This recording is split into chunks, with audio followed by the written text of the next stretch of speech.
নির্জন সমুদ্র সৈকত আর তার পাশে সারি সারি দিয়ে ঝাউঁয়ের বন।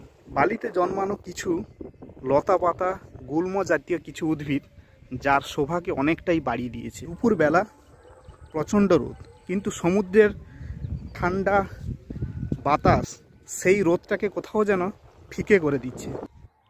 দেখতে পাচ্ছ যে ফুলগুলো ফুটেছে, এগুলো কিন্তু দেখতে দারুণ। এইরকমই পুরো সি বিচটা জুড়ে কিন্তু এই গাছগুলোতে পুরো ভরে গেছে। আর দূরে দেখুন লথিয়ান দ্বীপ। এই যে দূরের দ্বীপটা লথিয়ান দ্বীপ, বর্তমানে এটা কিন্তু সংরক্ষিত, এখানে প্রবেশ নিষেধ। আর সামনে দেখুন প্রচুর মানুষ কিন্তু এখানে মাছ ধরছে। যারা জেলে ছোট ছোট ভেলা আছে শোলের আর বাঁশ জাল এগুলো দিয়েই তৈরি।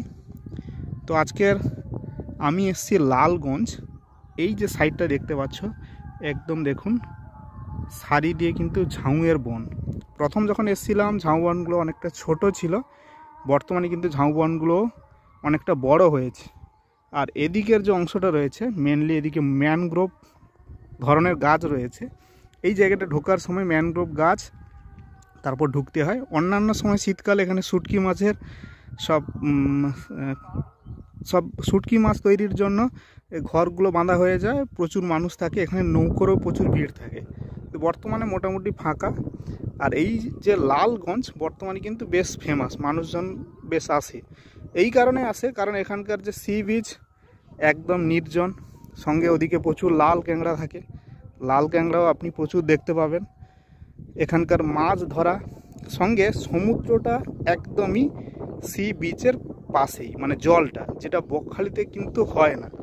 তো সেই জন্য মানুষজন কিন্তু আসে। আমি যখন দেখতে পাচ্ছি এই যে আমি দাঁড়িয়ে রয়েছি সি বিচে, আর কেউ কিন্তু নেই, আমি একাই দাঁড়িয়ে রয়েছি। আমার ওই ছোট্ট একটা গাড়ি নিয়ে চলে এসেছি, স্কুটি নিয়ে।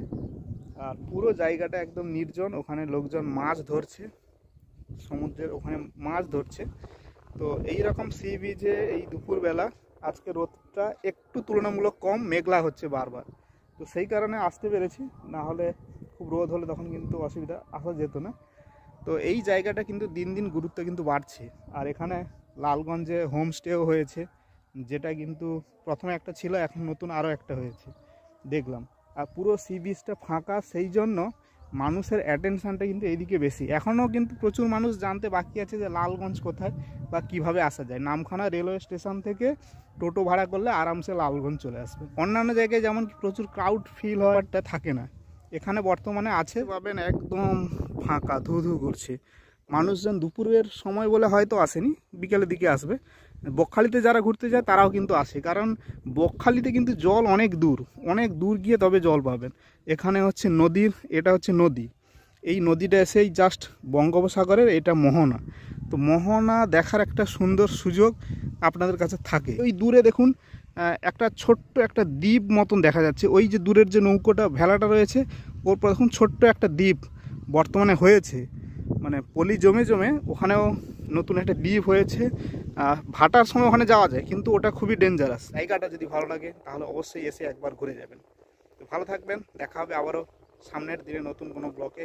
Take care, bye by.